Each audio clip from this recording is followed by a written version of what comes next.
Asperger, em 1944, descreveu crianças com um quadro um pouco diferente de Kanner.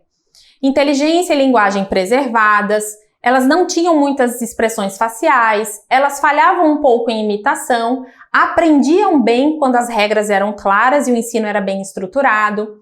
Elas tinham algumas reações incomuns a toques e sons ambientais, tinham pouco contato visual e tendiam a organizar objetos, enfileirando ou empilhando. Existiam também algumas alterações qualitativas nas relações afetivas dessas crianças com seus entes próximos. A publicação de Hans Asperger não foi divulgada até que tenha sido descoberta por outra psiquiatra inglesa, doutora Lorna Wing, que inclusive era mãe também de uma jovem autista.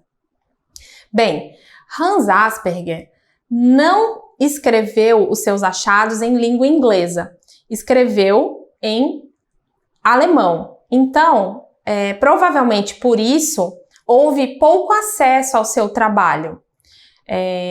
Kanner, que também era austríaco, mas era radicado nos Estados Unidos, publicou seus achados em língua inglesa e talvez por isso tenha tido maior difusão.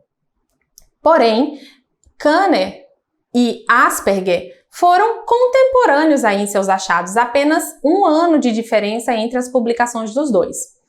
E aí, a psiquiatra inglesa Lorna Wing, de posse dos escritos de Asperger, entendeu que se tratava da mesma síndrome, ou seja, do mesmo conjunto de sinais que foram publicados por Kanner um ano antes, né? Porém, Lorna entendeu que havia sutis diferenças, mas que se tratavam de transtornos, né, de características, de manifestações de mesma natureza. Apenas elas diferiam aí em um espectro.